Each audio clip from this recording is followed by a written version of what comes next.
Okay. So let's begin. So Mrs. Hopkins, we're going to start with questions before you started playing. So like the lead up to it. Yeah. So the first question is, what was the name of the town you grew up in? Mm-hmm. And what are your earliest memories growing up in the 30s and the 40s of Australia? Yeah, that's exciting. Okay, well, I'll start here, okay? I was born into a family of 9 children, okay? I was number 6, okay? 6. And that was in the district of Heywood in Victoria, okay? But when I was 18 months old, that's 1.5 years old, my parents had a cyclone and it blew our home away. Had no roof, nothing, okay? Yeah. And at that point of time, my mum was expecting another baby, okay, number 7. Mm-hmm. And of course, during the cyclone, they had to find somewhere to live with us.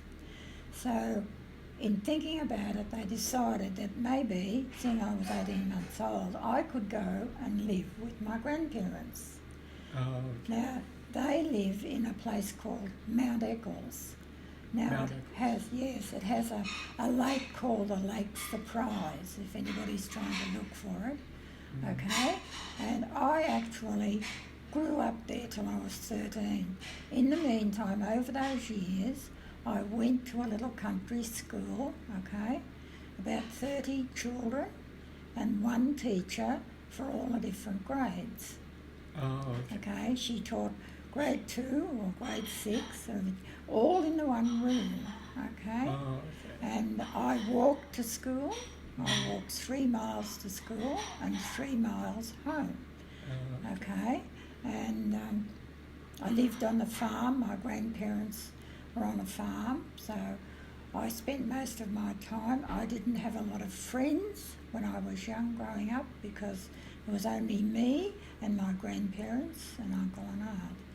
Okay, so then when I got to grade 6 and the little country school closed down, and so I had to ride my bike 5 miles into what they call MacArthur. Now that's about very close to Mount Eccles, okay? So I rode my bike 5 miles in to school and then 5 miles home.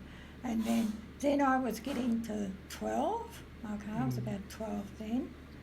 And then at home, my dad decided that I should come home to my family. I had not seen very much of my brothers and sisters over the years because there wasn't cars everywhere. I went to church in a buggy. Oh, okay. What's that? A horse and buggy, you sit in the buggy. The carriage. Yeah. Oh, okay. That's the way I went to... And the first time I was... I'm not quite sure. The first time my uncle took me to Melbourne, okay, to the Melbourne show. And that was the first time I'd been out of this little country place. So it was a big surprise. I was about 11 then. 11. So, and what year would have that been? Well, I was born in 1933, okay? I was 18 months old when I went to live with my parents, okay? So you hadn't seen your brothers and sisters since you were 18 months? They came 2 Christmases, I think it was, about 2 Christmases. They came across, okay, to spend Christmas with us, with me, okay, and grandchildren, grandparents, okay? So then, of course, all the year I didn't see them because they just didn't travel backwards and forwards. If you would just excuse me for a minute. I took the photos the other day. They came out. I cannot get them to go from the camera into the computer. Oh, okay. So you might be I'll have a able look to later. do better. Yeah. Now, where are we at? Okay. So, okay, then the next thing happened was that I turned 13 and I was ready for secondary school. Yes. And so my dad said, well, I'd better come home to the family and go to the Portland High School on a bus. Oh, okay. So you're in Portland now? Is that the town's name? At 13, okay. The family lived in Heywood, and I went on a bus from Heywood to Portland to go to school. Yeah. And I went to the Portland Secondary College for 2 years, okay. And during that period, my dad said, okay, we had a piano in the home. Now, my mum had learnt piano, okay, but of course with all these children, she didn't have time to worry about it.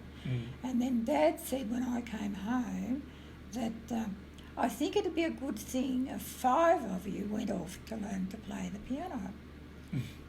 Okay, so 5 of us went off, okay, I was one of them, and bit by bit, the other sister and brothers dropped off. They didn't keep practicing, so I ended up, sticking at it. Yeah. So that began. Now, in our home at that time there was no dishwasher, and my mum would say to me, it's your turn to wash the dishes. And I would say, no, Mum, my time is to spend at the piano. So I always had an excuse because I loved to practice. Oh, okay. And my dad would come in and listen to me while I practiced. He was really very supportive and very interested in me. So from there, I practiced, of course, and my teacher was a teacher of the London College of Music. And so I learned from her, and I went through, in those days, the London College of Music had different grade levels. You do preliminary grade 1, 2 now, but in those days it was junior, primary junior, senior, higher senior, advanced senior. Oh, okay. And when you got that's like 5 levels, is it? Yes, there would be, And advanced senior was meaning that when you got to that stage, you could study for a diploma. And that was the time, okay, when I decided to go on to do my associate London College of Music diploma, and I worked with that, okay. And Mrs. Hopkins, before we get into the diplomas, so I just want to ask you, so who was your piano teacher and what was it like being taught by her? Okay, her name was Mrs. Clark, okay, and she was a very good teacher, was very firm. Very firm. She wasn't a good pianist, okay, but she was a very good teacher and made sure, that we understood everything as time went on with anything she asked us to do. So what else can I add to that? It's very interesting because I kept contact for years. She's only died a couple of years ago. She was 90-something and we always contacted.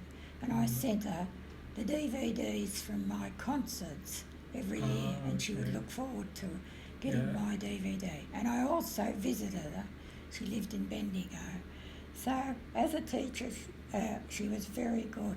Now, how I started teaching, do you want to know that bit now or is it too soon? That's later down the track. Okay. So after that, and so Mrs. Hopkins, how many hours a day would you practice?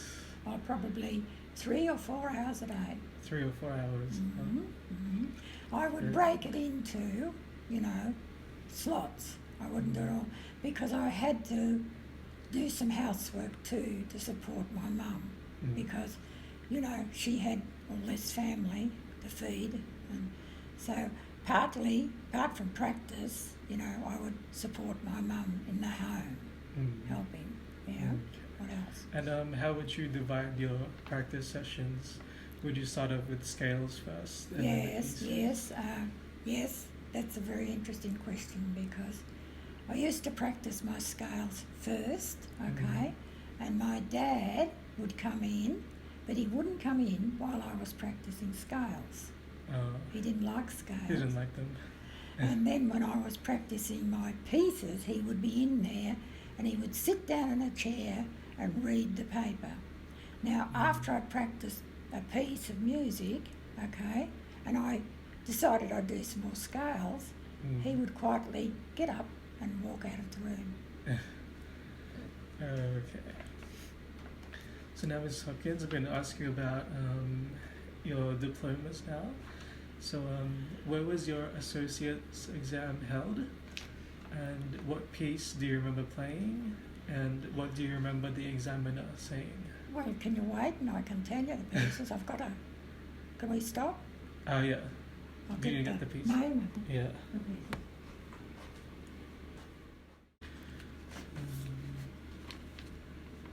So where was your associate's exam held? It was held where I went for my lesson. They came out, okay, and to start with, okay, I had an examiner come from London. Oh, okay. Yeah. Because they didn't have any examiners in Australia. Well, it came to be that then they got examiners from the Melbourne University to come out, okay? Oh, okay. So now, where am I?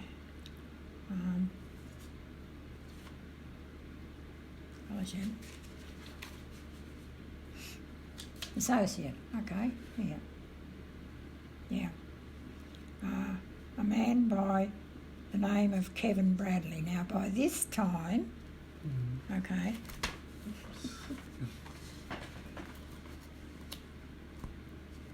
by this time,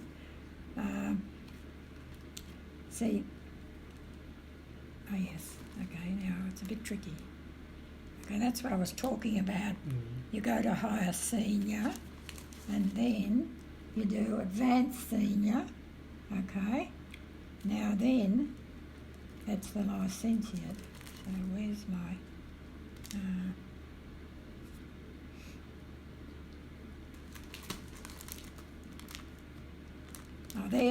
there's the examiner that came from London. Upside down everything. Okay, now what am I answering now? So what piece do you remember playing? Well, I can't tell you the exact name of it, but my teacher was very firm and would not let you listen to the pieces to choose a piece of music. She chose the music. How come? That was the way it was in those days, I suppose. Oh, okay. She would have all the pieces ready for me when I went to my lesson. Oh, okay. So the examiners came to your piano teacher's house? Yes, that's right, yes. Well, I'll tell you later on. But I had when we lived in Portland, okay, the examiner came to my home in Portland, okay, and it could have been possible that an examiner could come here, but because we hadn't have a door there, okay, we weren't able to. Oh, okay. I mean, I don't know, they can come in here, but you've always got to have somewhere for the students to go. So, we decided that we wouldn't have it here, so of course, you know what happened. Okay, now, what happened when my music teacher chose my pieces? She usually chose fugues and preludes, which of course are written by Bach. Yeah. Sonatas. I'm just trying to find the names of them, but I've got oodles of fellowship. Now, that's the licentiate, that's the fellowship. I should have had, I didn't realise, but I'd tell you a little bit about that one too.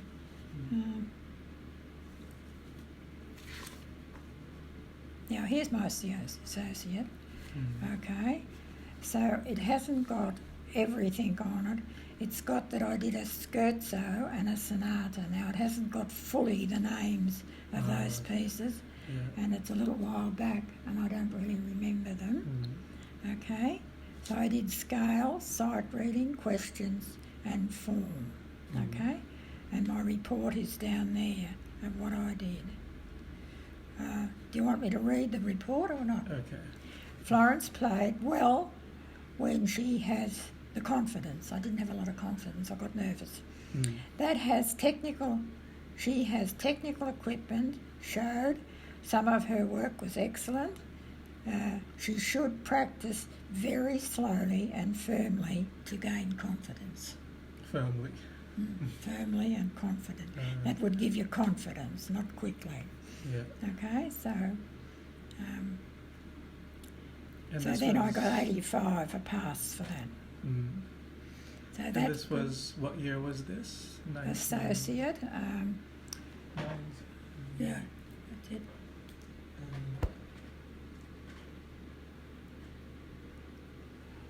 That's a lot there in the middle. 1950. Yeah, 1950. Oh, okay. And how old were you then, Mrs. Hopkins? 17. I was 13 when I started learning music. Okay, so I was probably, I don't know. Yeah, 17 or 18. No, I wasn't that old, because I did my fellowship when I was 18. Oh, okay. So you would have been... Younger than that. 16? Yes, possibly. Oh, okay. 16 when you do your associates. And I was 13 when I started, you know, because I came home and all of us went, and I was the second eldest of the family to learn. Okay, so now what's your next question? And then, so you went on to do your licentiate? Yes, I did. I decided my teacher had done her licentiate, and I decided that I would do it. Now, in the meantime, in between all of that, I did what they call a teacher's diploma. Now, I did the theory part of it, but I didn't do the practical part of it. It's a bit hard for you to understand, because I decided, here we are,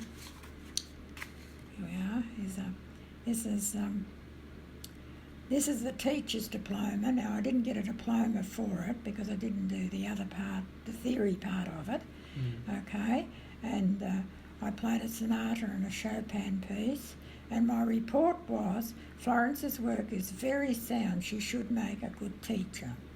So that was, there you are, 1952. 1952. Oh, okay.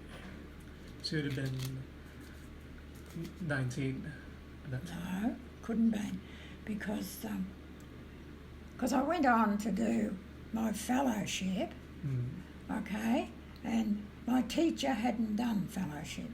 Oh, okay. And she was leaving, okay. Now, before I did that, my teacher decided that she would go for a holiday, okay, and she said to me, you can look after my students, you can teach them. And that was the first introduction I had to teaching piano. And you were 18? No. Oh, you were younger? When I got to doing my fellowship, I was 18 when I got it, the fellowships, okay?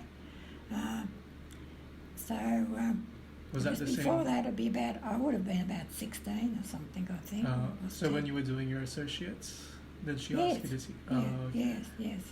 So I taught her students all the time, and when she came back, she said I'd done a very good job with the students, so I was very happy about that. Okay, and then I was going up to, because I did the licentiate, and then I did this, because I had to practice for this one. I got 84 out of 100 for my teacher's diploma. But then I decided to go on and do the last one, which is your fellowship exam, and my teacher hadn't done it, okay?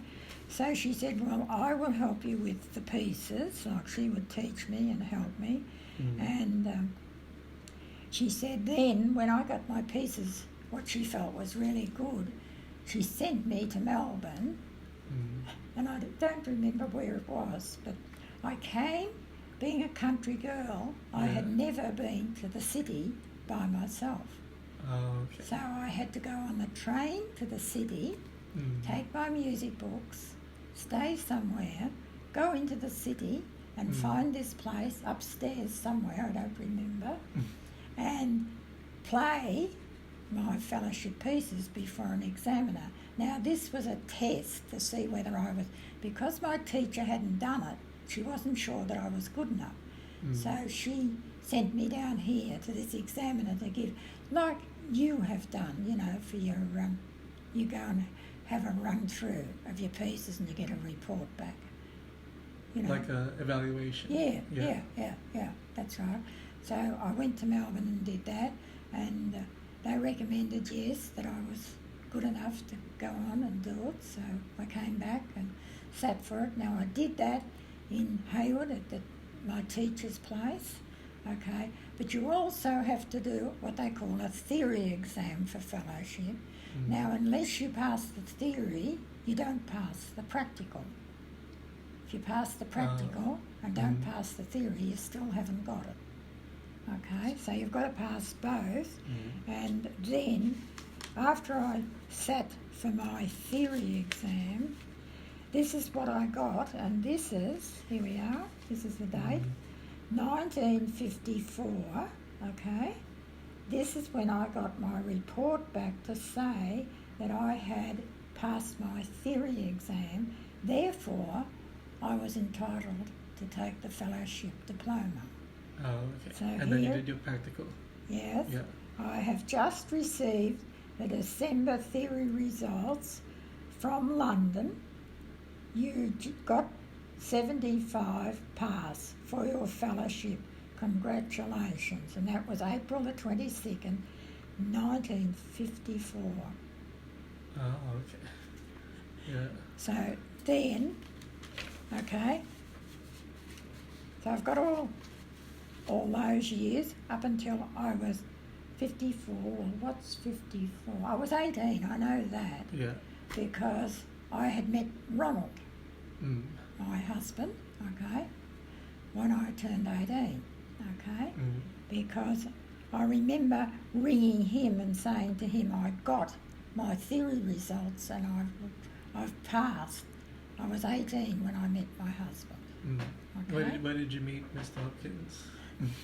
Well, in between, you know, while I was learning piano, I was playing for the church. I played the church organ, and then they had what they call a Sunday school where all the young people came in the afternoon to church, or Sunday school, a different building, and I would play for that, the piano, and then I would go back at night and play for church again. And I played for CWA, Country Women's Association. I was part of that, and they had a choir, and I used to accompany the choir. Okay, so they were in those years. What's next? And that was still in Heywood? Yes, yeah. I'm still in Heywood. Okay. All right. So now moving on to your teaching career. After getting your diplomas, did you get straight into teaching? This is how it happened. Okay, I got my diplomas, but I was teaching before I got them, and my mum and dad had provided a room in our house and a piano for me to have some students to teach. Okay. Yeah. So of course it was a little country town, and it was only word of mouth that told people that I was a piano teacher, and that's how, you know, parents would come and see me and say, would you teach my child piano? So it was only word of mouth. That was the only way I actually got music students to teach. And I started off in my mother's home in Heywood, okay, for quite a while before I got married, okay. So then, when I got married, we moved it's interesting, to where my music teacher lived, because at 18, and Ronald was 18, we were 21 when we got married, but we didn't have any money. Yeah. Okay, so where my music teacher lived, there was an elderly gentleman, and they lived with him, and they looked after the elderly gentleman to have the use of the home without paying any rent. And so my music teacher was leaving the town, okay, and so we were offered to live in that house and look after the elderly gentleman, okay. So we did that, okay, and I started, first of all, I started in my mum's home teaching, and it was just word of mouth, nothing else. You know. So you did that for about 3 years? Yes, till I was 21, okay, and we moved into this elderly man's home, okay, and so in then Bendigo? Yep. And was this in Bendigo, the elderly man's home? No, in Heywood. Oh, in Heywood. Yes. Oh, okay. Yes, where I learned music. Oh, where your piano teacher's house? Yeah. Oh, okay. Okay, and we lived there, and of course because I'd started teaching at my mum and dad's home, I moved into our home where after we got married, living with this elderly gentleman. Okay, so I taught piano there.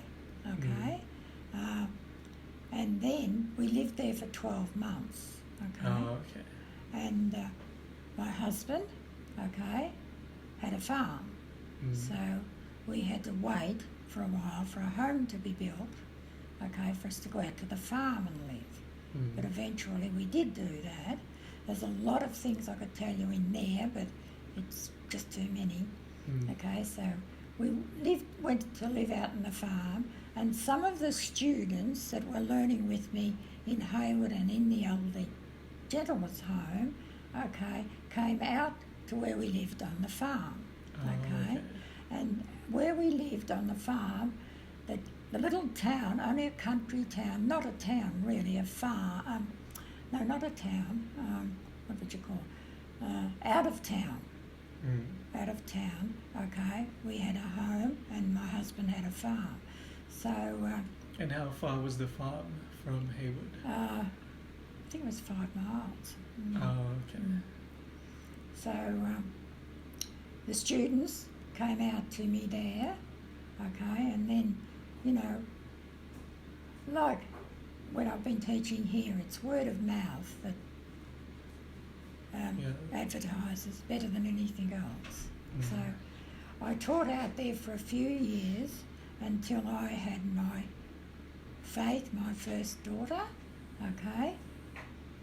Now it's interesting, okay, I went back to teaching at my mum's for a while, okay, and then after Faith was, I don't know, 3 or something, okay, yeah, it would be 3, I was having David, so I decided that I would not teach for a few years now because I've got, you know, 2 children to look after. And what year was that? David is 60, so work that out.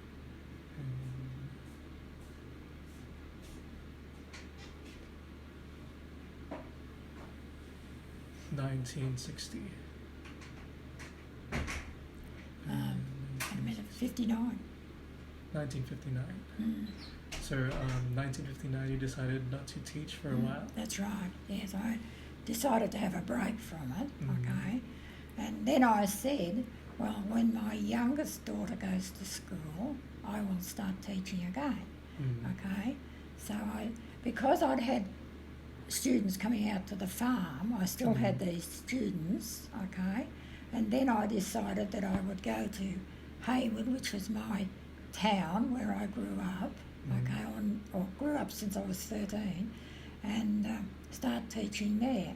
Well, at the Methodist Church Sunday School, they had a piano, and I asked whether I could use it to teach on that piano. So that was my first start at learning, at teaching in Heywood, really, okay, when I came back from teaching.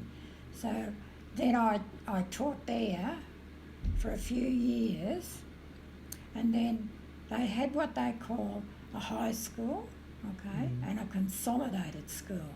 Now, a consolidated school is where they take all the little country schools and put all the children on a bus and bring them into a central school, and they call that consolidated because you're bringing all these little country areas children into one school, okay?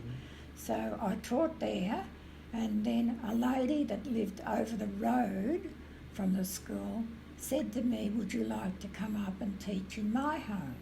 And she was a very nice lady, and I went up there, and so I was quite close to the school then. And then... Did you teach in the school? I've come into that. Okay. And the principal, okay, who gave me a referral when I went to Overnewton actually, asked me to teach his son, okay. Well, he said, you better come across to the school. You better be teaching at the school than teaching at the lady's house, which is only across the road, okay. So she invited me because he wanted his son taught, okay. Well, his son finally did his VCE, which was Victorian Certificate of Education, music with me in that period of time. And I taught, they provided a room for me and everything, and I taught there. So that was the first school you taught at? Heywood Consolidated School. Oh, okay. Yeah, it's still there. It's still there? Only that they've rebuilt it and it's a new school, but still the name, same name. Oh, okay. And so that answers one of my questions. One of my questions was, what was the first school you taught at? And it was Heywood Consolidated School. Heywood Consolidated School. Okay. And did you always teach AMEB there, or was it BCE? No. When I started off, I kept with teaching London College of Music because that was what I learned, you see. But then I learned as time went on, I learned that any student that does AMEB exams, okay, are more accepted in schools. You know, some of them get a percentage off their application for a university degree, you know. So it can be a big advantage. So now I can't tell you exactly the time that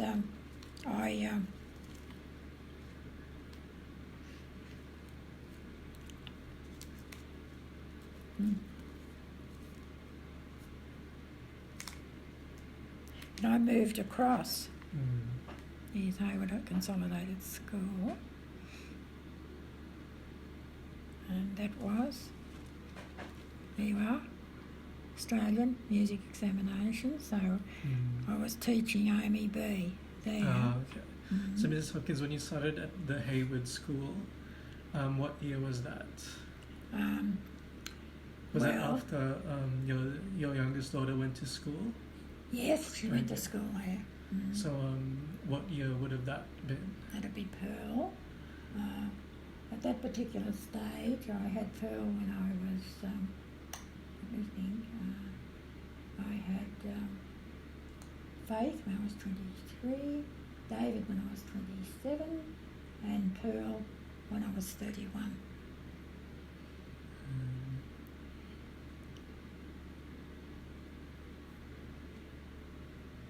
So around the early 1960s? Yeah. Yeah, okay. And how long did you teach at the Heywood Consolidated School?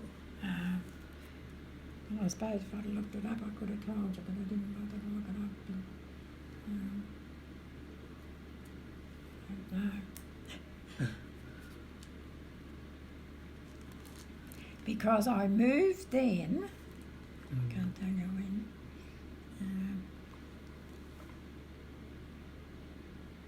I moved then, after the Heywood Consolidated School, I moved to the high school.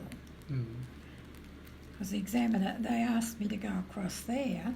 Well, some of the children were already going to high school that I was teaching, And, you know, the parents were saying it was too far for them to walk up to the the Consolidated School, come down to the high school.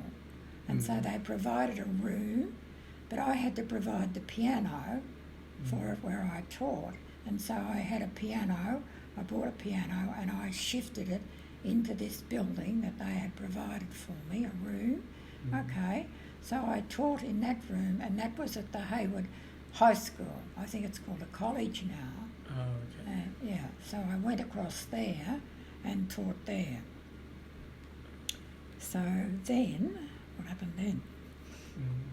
So you, so after teaching at the Consolidated School, you moved on to the high school. Yeah. And were you at the Heywood schools for? Were you there for the next 20 years? I think. No. Let me sort it out. Okay. Because we sold the farm where we were living in 1993, and then we moved to Portland. So I taught in Portland. Oh. We bought a home in Portland, and that's 94. That's over 21 years we lived in Portland. Oh, okay. We were on the farm, okay, when we got married. We were both 23, okay, and then we moved to Portland because Ronald decided that he would retire from the farm, okay, and we bought a home in Portland, and down there I taught again, okay. At your house? At my house now. I'm back at my house again, okay, and that house was a big house, okay, and I actually had, my husband knew that I'd always liked a grand piano, okay, so he was, well, I'm not sure where, but he arranged it all, didn't he? And finally I got my grand piano because the home that we bought in Portland was a very big home and it had a big room in it, so I had my grand piano in there. And I actually had students, and I had my exams at that house. Oh, okay. And the examiner came there. And you moved there in 1993, did you say? Yes, 94 I think it was, because we sold the farm, okay, we had to wait a while, okay. And then, of course, after living in Portland till 93, 94, I was trying to work out, because we moved here in 1999. To Tyneat in 1999? To this place here. Yeah. We moved here in 1999. Well then, you know, I decided when I came here that I think it was March that we moved in. I decided probably I wouldn't be teaching anymore. And my daughter up there in the blue thing, Pearl, was talking to the coordinator of the Overnewton School, secondary college, and the lady said to her, Pearl, we need a good piano teacher, okay? And of course, Pearl rang me up and said, Mum, get your report in. This is one of the results of my teaching days. This is an older lady that I taught. She did her associates? She got her associate with me. Okay. Now she was teaching, and that was a very sad time because she actually, I went to see her later on, got cancer and died, so she didn't have much opportunity to teach. But, yeah. See, there's my success at Heywood. So you were in Heywood from the 1960s to the late 80s? Yeah, because while I was teaching in Portland, I was travelling up to Heywood too and teaching in Heywood too. Oh, okay. So you see over here, 1991, I'm still teaching in Heywood. Okay? 92. Yeah. What's this? 94. All the way up until 1994. Yes. Where you decided to move to when Portland. when we left, Portland, you know, to come here, and it was 1999 when we came here to live in this house in March. So you're here in 1999, and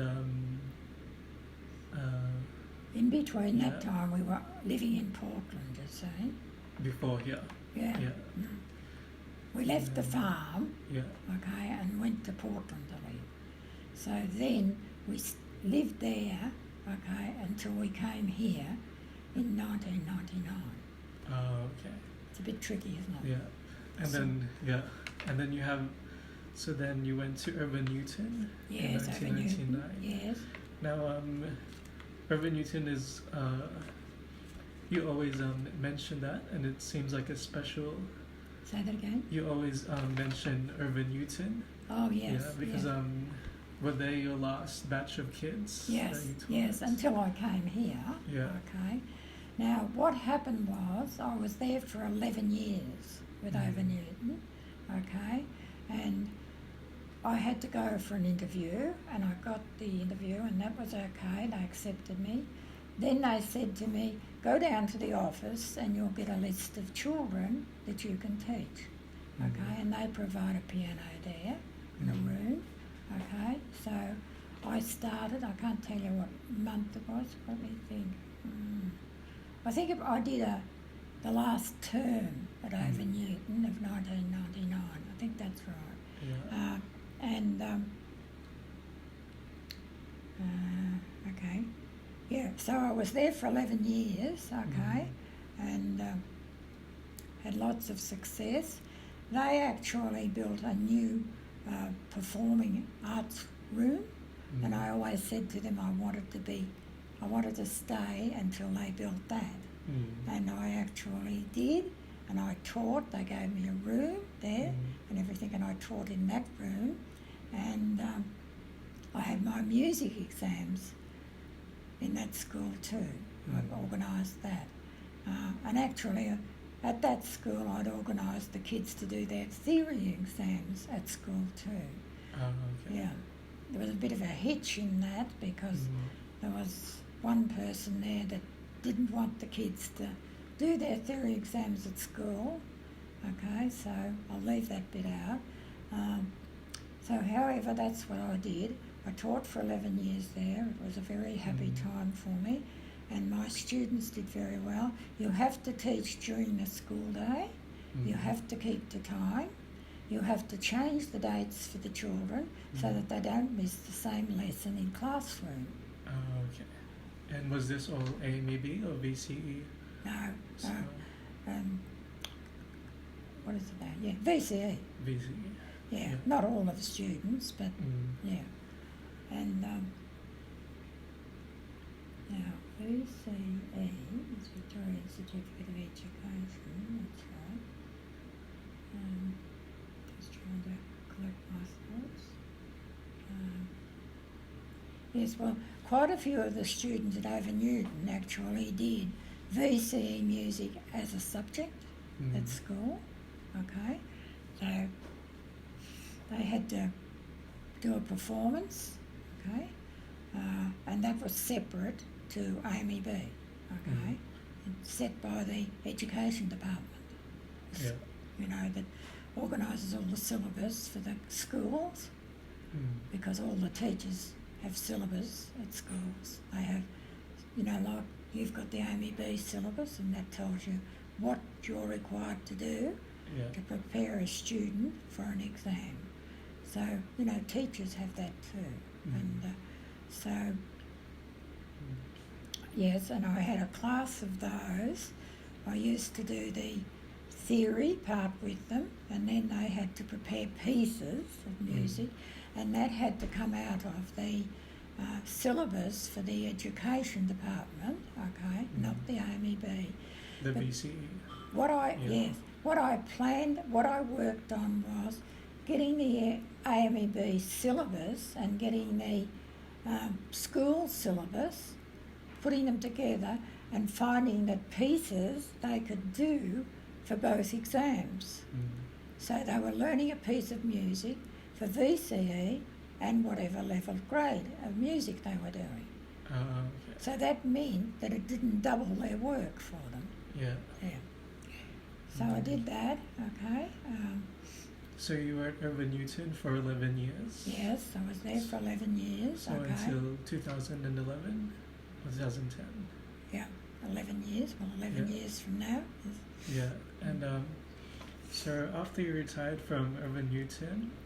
Wait a minute. Yeah. When I left Overnewton, I decided at the end of the year that I would tell the parents first. I wouldn't tell the school, okay?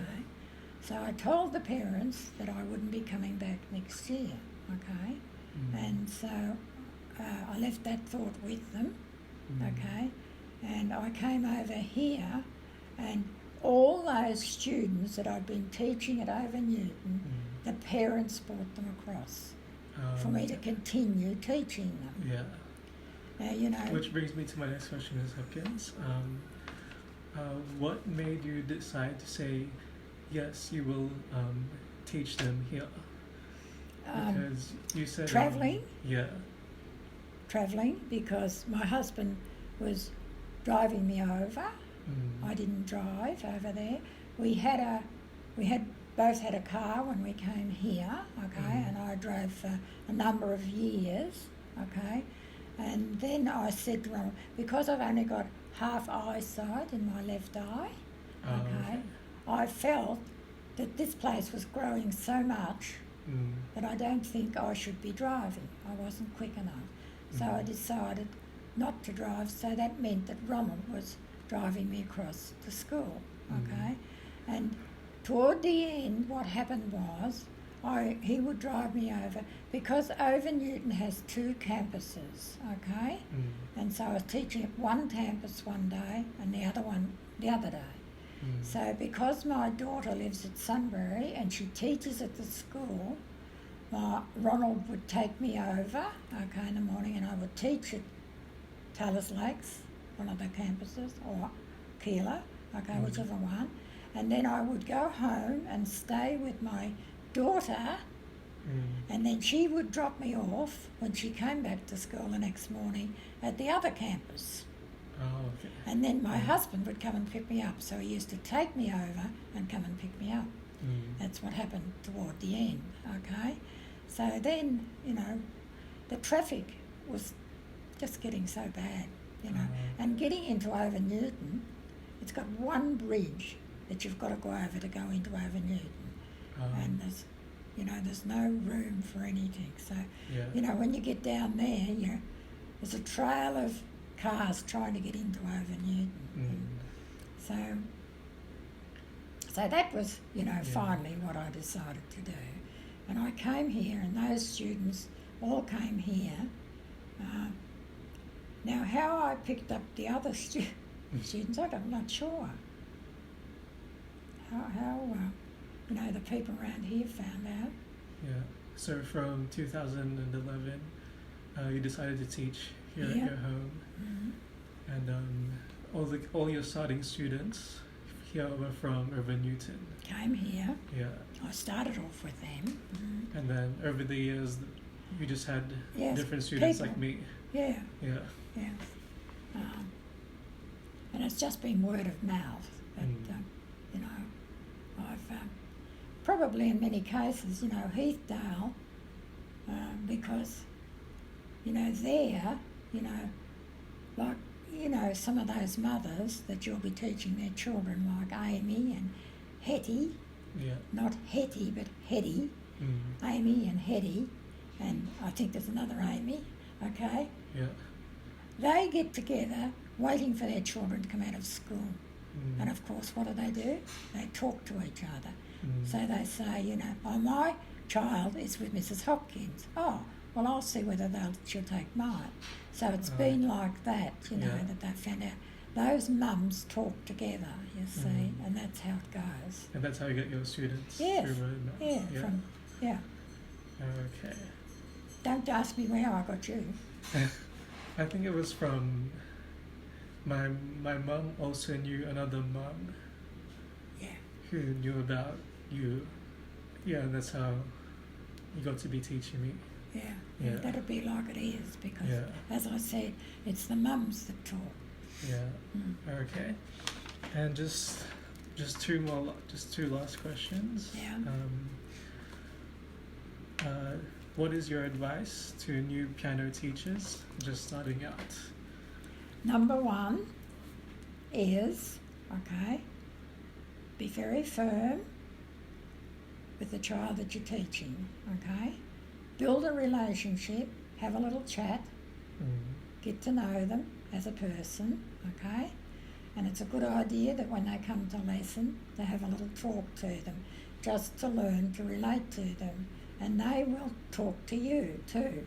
You know, sometimes you'll find some of the children will talk and you'll have to stop them, but some won't talk at all. So you've got to drag out of them because they're so quiet, they won't communicate with you. It's very important. Communication is one of the very important things to get to know your student and your student to get faith in you to teach, Now, the other thing, that when you're teaching children, please always remember to make sure that they hold their fingers up and have a correct position at the piano.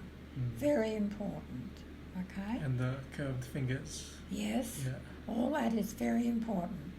Now, you know, I've been teaching one of those students that you'll be teaching, and they came with flat fingers, you know. Yeah. And so you've really got to work on that, When I came here, which hadn't happened ever before, I let the parents come in because I felt that didn't happen at schools because, you know, I like the parents, the mother or the father, depends how interested the father is, but mums are always interested, to come in and sit down beside you and their child, I think that's important, And what happens in that time is, what you tell that child, they can't go home and say, oh no, Jolo didn't tell me to do that, but mum's got it written down. Yeah. That's very important, Practice every day is very important. It's the parents have to be firm about that, you know. They may have to go with smaller children, go and sit with them while they do their practice because they'll know exactly whether they're right or wrong because they've sat in on the lesson, you know. Because I had one dad come with two boys for me to teach and he introduced them and told me what stage they were at and everything. Then he walked out the door and I said to him, where do you think you're going? And he said, well, the boys were learning off somebody else and I wasn't allowed in the room. I said, well, look, come in, sit down. You might know nothing about piano, but you're going to learn a lot of things about piano and about how the two boys should practice. So he actually came in, he sat down, he wrote notes, and when the boys went home, he was able to say, now, Mrs. Hopkins said that you had to do this, I've got it written down. And he said, I wasn't allowed in the room where they were learning before. So there you are. So it's very important, I think, to have a parent in the room. Because it'll help you remind the kids. Yes, yes, that's right. But because children will say, oh no, I wasn't told that. Yeah. You know what kids are like. You know, they want to watch TV or play on the whatever today, which is making it much harder, you know. So I think that's a very important thing of learning the piano now today, to keep the child's interest up. And be interested because, you know, if mum and dad say go in and practice, they're not listening, they're not interested, they're out there watching the news or something. Yeah. So they don't know what's going on, whether he's improving or whether he's going backwards or whether they're wasting their money. Yeah. So that's why the parent is good in the room. Okay. And just the last one, what is your advice to students of all levels? That's a tricky one because students of all level, they're a different level of understanding. Like when I was teaching you, I expected, because of your maturity, I expected you to do what I asked you to do. But if you've got younger children, you know, 7, you know, I think I had some students 7, 8, all that ages, up until 11 or 12. You know, I think it's a good idea for, as I said, the parent to be there, okay, to learn what they've been told. Okay. What else can I say? It's, you know, because you're looking at 2 different levels, you know, you're not going to be expecting a child of 7 or 8 to stay at the piano for 2 hours. You know, you don't say, go in there and practice and I'll call you. Because 2 hours is too long for a learner, you know.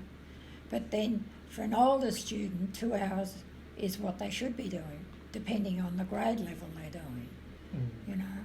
And sometimes it's good to practice a good hour and go away and do something else for a while, and then come back at the piano later on.